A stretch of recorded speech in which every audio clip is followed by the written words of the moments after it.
Hi, y'all. It's T here in the pre show with a quick announcement. We know that we're in the middle of March Masksness and that everyone is inundated with Masks actual plays. So we thought we'd give you a suggestion of a D&D actual play that you should listen to.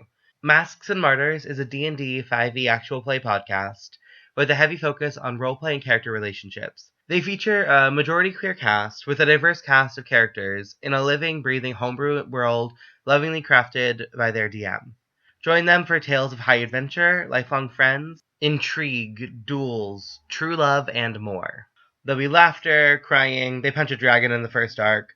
They've just wrapped up their first season, so now is the perfect time to binge what at least two people are calling the Princess Bride of Actual Play podcast. P.S. They have sad elf boys. So go check out Masks and Martyrs wherever you listen to podcasts. And now enjoy our episode.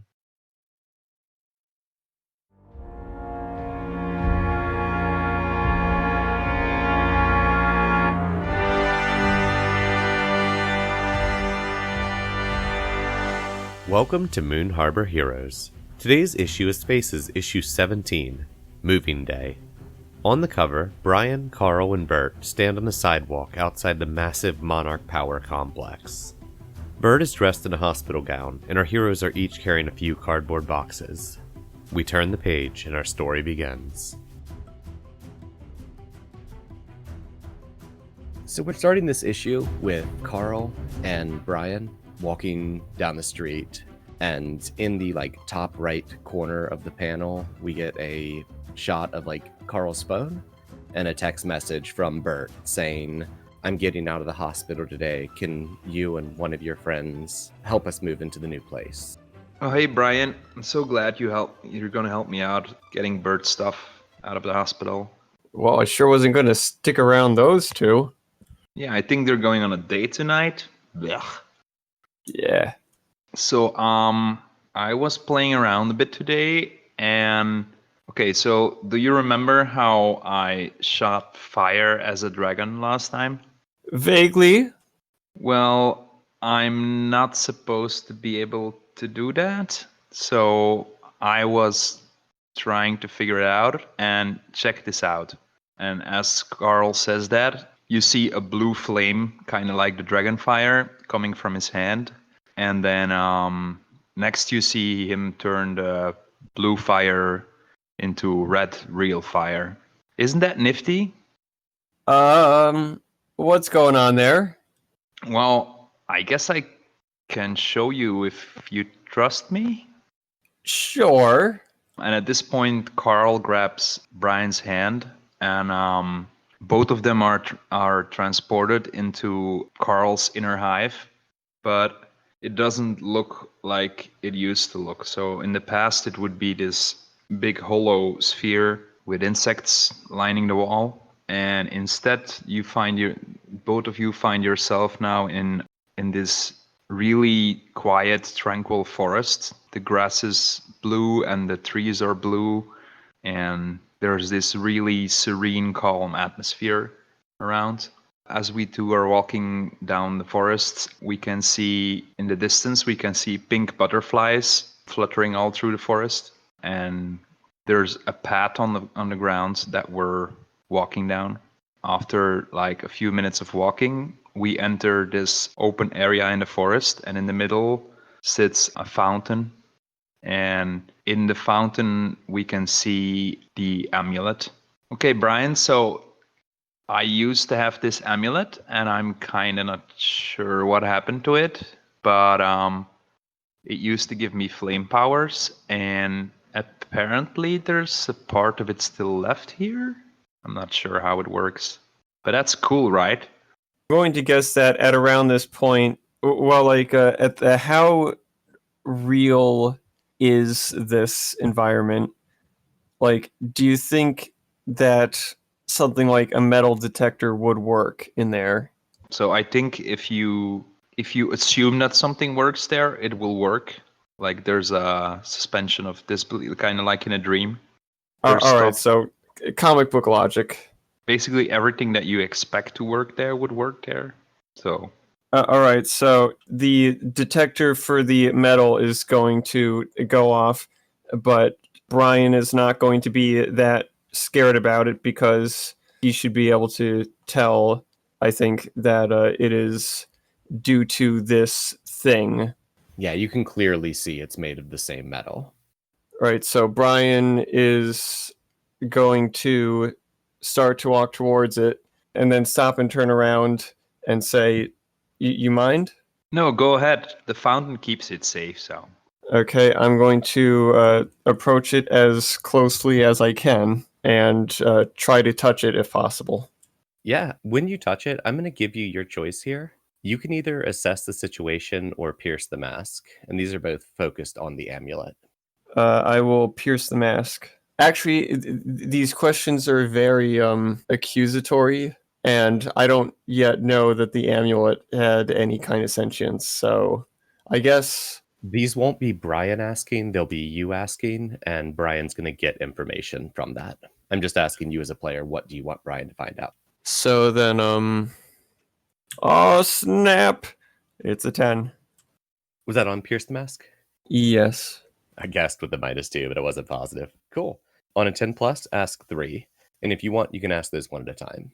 What do you intend to do? As your fingers touch the amulet, you get a flash, and we see the last scene of Blockade again. We see your shame. Remind me on how you say that name. Dykstra. So you see the amulet laying in the rubble of the spaceship. It's charred and burnt. And then we see that same panel with that metal hand reaching out, except the panel pulls back and you see Dykstra. And we see that same conversation where Dykstra says, "Hello again, old friend," and picks it up. As Dykstra is starting to walk away with the amulet clutched in its hands, we hear it say, "Now let's go find the rest." Ooh. Dun dun dun. I know which one I want to ask third. Actually, no, I'll ask it second. How could I gain influence over you? This one, I'm not positive how it comes to you, but I think it clicks in Brian's mind that Dykstra values those with useful skills. So if you used your prowess to help in its goals, No.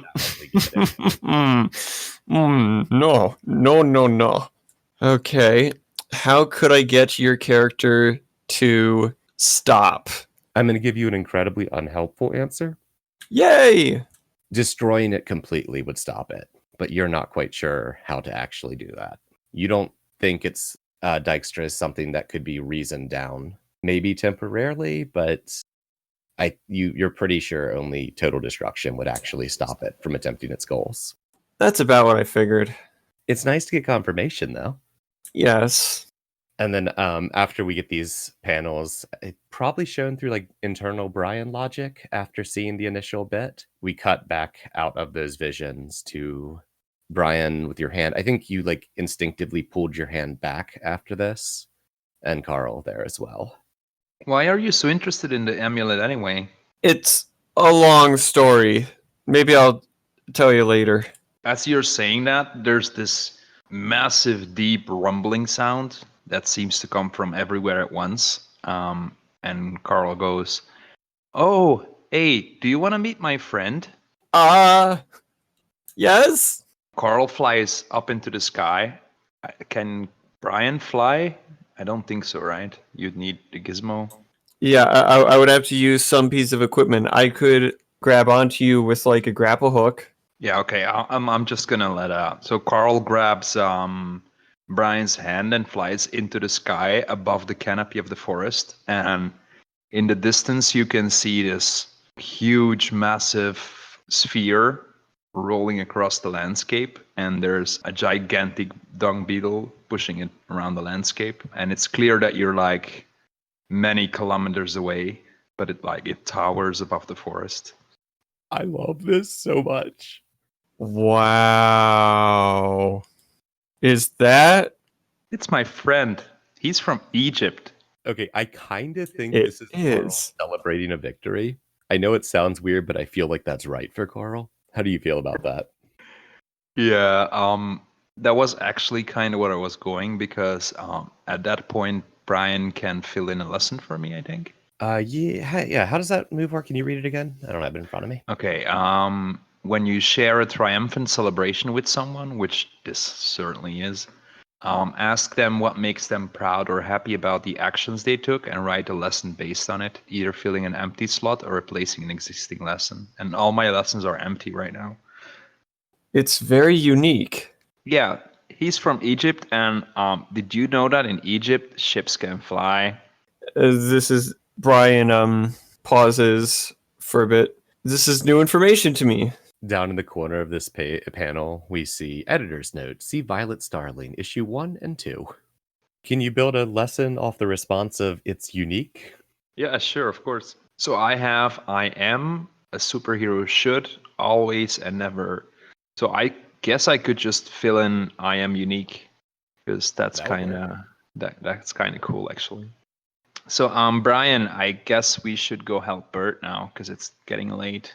Oh yes. How do we get out of here? And as you ask that, suddenly you're in the street again, and everything feels slightly weird. I think there's a small group of just like passerbys who have just kind of stopped and stared a little bit as you two have just kind of stopped walking on the sidewalk. So our next panel is inside a actually really nice hospital room. It's definitely a private hospital room. And Burt is puttering about, still in a hospital gown, very slowly putting things in a go bag. The two of you are in with him. And it starts with him being, thank you all so much for coming to help. I've got the new place all lined up, but they didn't have a moving team available.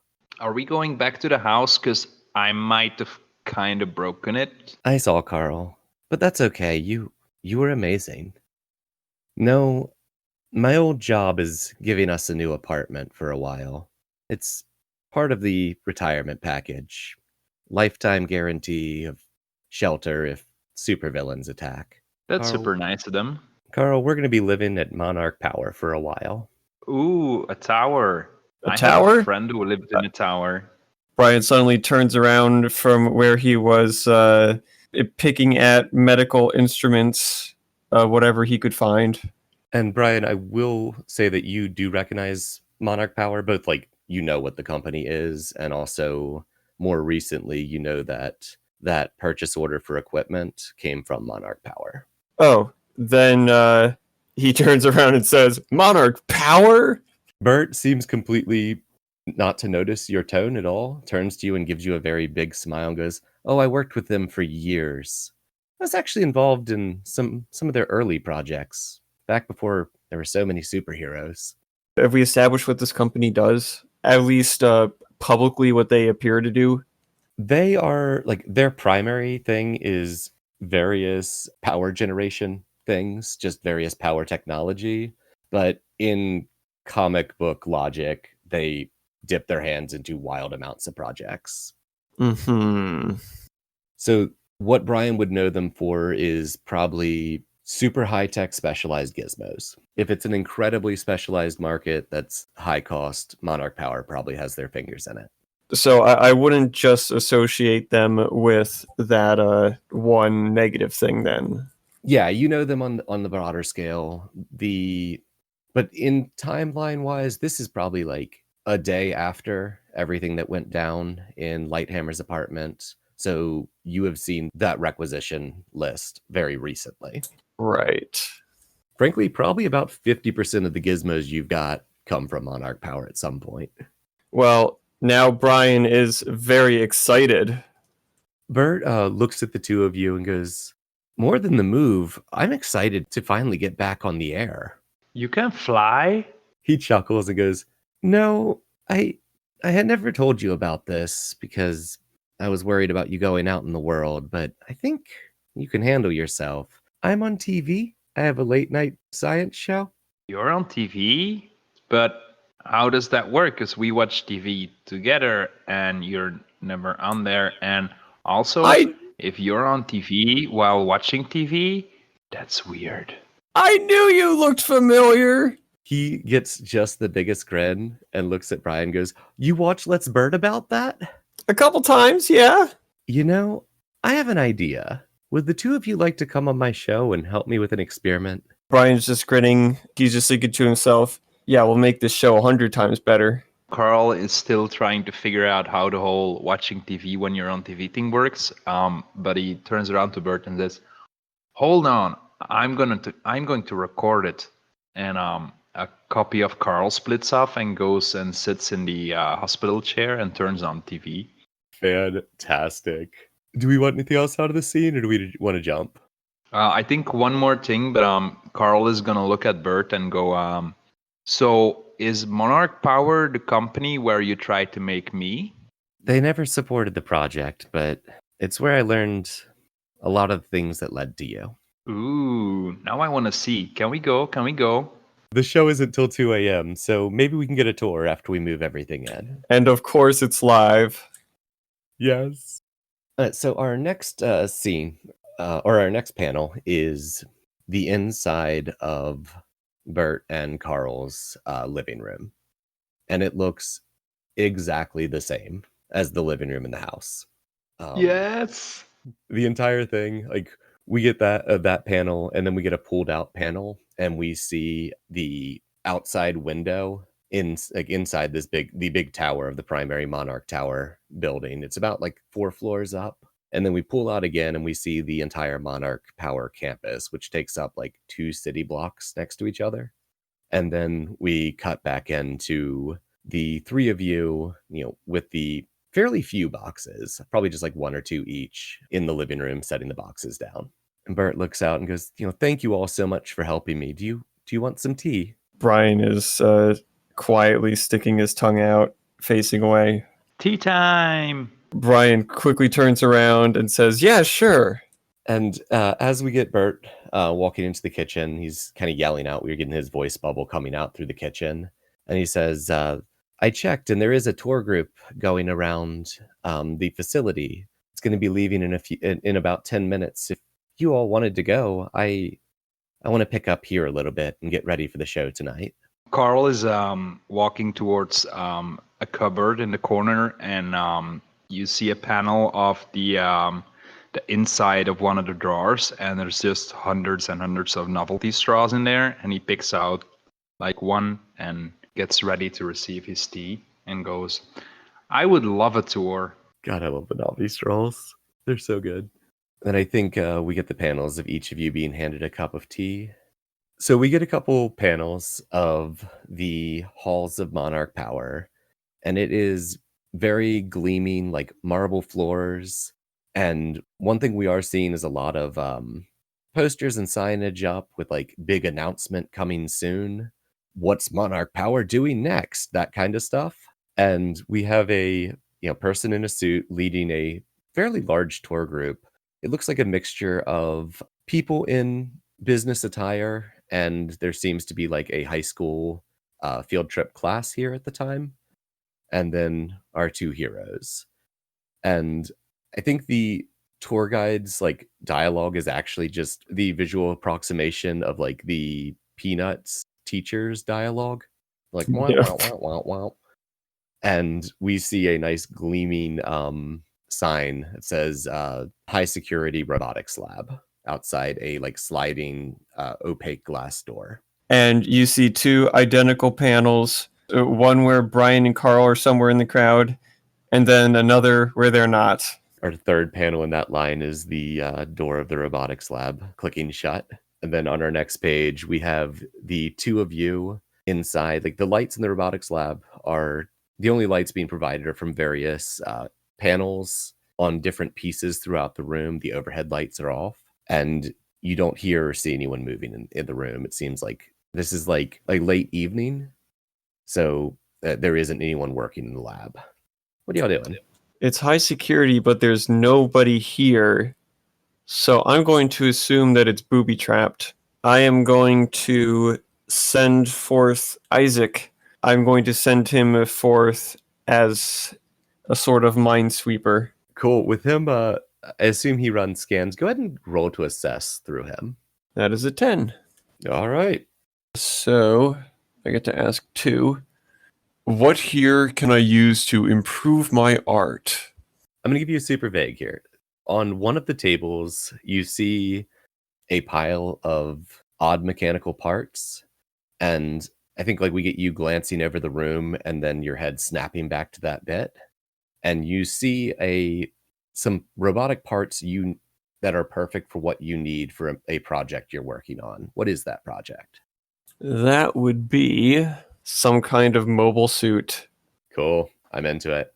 And your other question? Okay, the second question. What here is the biggest threat? After we get the panel of you looking at that bit and those pieces, Isaac has rolled forward a couple feet and then starts sweeping the room with this red light. And as this light passes over, we see laser detection beams just crisscrossing the room. Isaac skids to a stop. Does Isaac talk or does he beep? He shows stuff on a screen. Cool. And He also beeps. he turns his head towards you and emits a sad beep and an even sadder boop and displays a frowning emoticon. Carl, what are you doing? I think I'm gonna wait for Brian to make the first move, because Carl is probably confused right now. He doesn't even realize they're doing something that's not supposed to be. Okay. Would you say that if something was, say, about 1 inch tall, could it possibly pass underneath all of the lasers? Yes. Oh, yes. I've been waiting for this. Okay. All right. Brian quietly tells Isaac, enter flap mode. And Isaac raises his hands up, emoting some frustrated expression.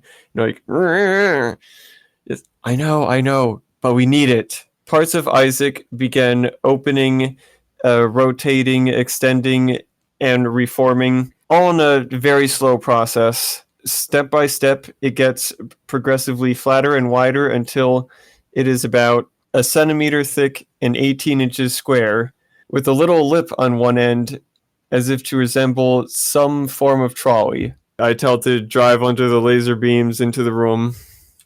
Excellent. I'm going to have you roll to unleash your powers. It can fit under all of them, but it's still having to zip around to avoid ones coming out of the floor. Right. 9.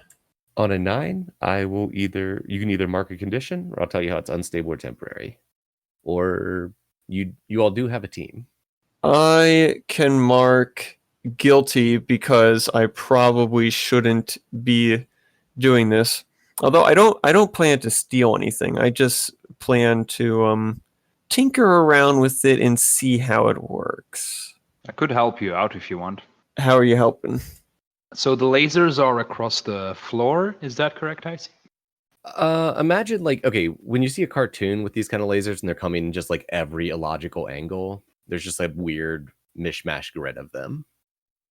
Carl turns more see-through and splits into tons of little blue lights, and some of the blue lights go over to the machinery that Brian's trying to take and help him. Like a little bit of it was about to fall into the lasers, and the blue sparks help him manage everything. Push a bit that was about to fall off back on. Yeah. It's like I think Isaac. He's acting like he's all. So it's Isaac doing the thing, right? Yeah. Yeah. So Isaac is doing this really flashy thing where he's all competent and whoosh, but it's like all of the blue flames silently helping him along, making sure that he doesn't mess up. I think Isaac gets back with the trolley pool of gear, and is okay if Carl reforms behind Isaac, because I like a moment where Brian's just looking at the two of them and be like, "Huh, we went about this in a complicated manner." Sure. Yep. And we've got this trolley full of gleaming parts, and as Brian's leaning down to look at them, we hear some loud footsteps stop outside the door, and then we hear like 2 muffled voices talking to each other right outside the door. I think we hear one of the voices say, "Yeah, I'm pretty sure I left my briefcase in there. Let me grab it real quick and we can head to the bar." Carl is just gonna turn invisible. So I assume just like in every the comic or cartoon, the door is going to open right as he's saying that, and even though it seems impossibly fast, I will be behind the door by then. Cool. Yeah, we get the door opening. Go ahead and roll to unleash your powers. 10! So the door opens. There's a guy in a lab coat and like underneath that t-shirts and a t-shirt and jeans, and he touches a ID card to a panel on the wall. The lights flick on. He scurries in, grabs a briefcase, and scurries back out and taps his ID card on the wall as he leaves. And we see the lights flick off and the laser lights back on. The door clicks shut, and then we see Brian and Isaac. All right, well, I guess I'm going to slink off the wall. So, Brian, what are you doing with the parts? I'm basically disassembling, reverse engineering, that sort of deal. Cool. Yeah, I think we get a couple panels of you like disassembling, Isaac scanning, and you putting it back together. And I think our last panel there is the pile sitting back where it was and the door clicking shut.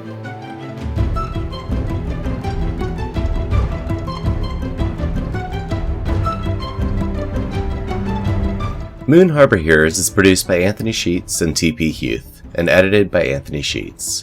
Anthony can be found on Twitter at Icy New Year, or at icynewyear.com. T is the host of Incubator on Air, a new play podcast available on iTunes, Stitcher, Spotify, and Google Play. She can be found at T Huth Playwright on Twitter, or TPHuth94 on Instagram. Faces is GM by me, Anthony Sheets. Asimov is played by EXPHP. You probably won't find him at itsexphp on Twitter, but it's worth a try. Carl is played by Simon Meskins. You can find him on Twitter as Jill Bareka. Our logo was designed by Beautiful Beasties. She can be found on Instagram at beastly.doodles or at patreon.com/beautifulbeasties. The music in this issue is Black Vortex by Kevin MacLeod. A link to his website and the license will be in the show notes. If you want to get a hold of us, email us at moonharborheroes@gmail.com or find us on Twitter at moonharborcast. If you enjoyed this issue, please leave us a review on iTunes and tell a friend. Word of mouth and 5-star reviews are really the best way for us to keep bringing these stories to more people.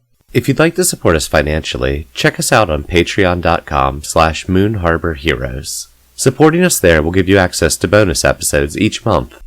And thanks for helping us save the world. We'll see you next issue.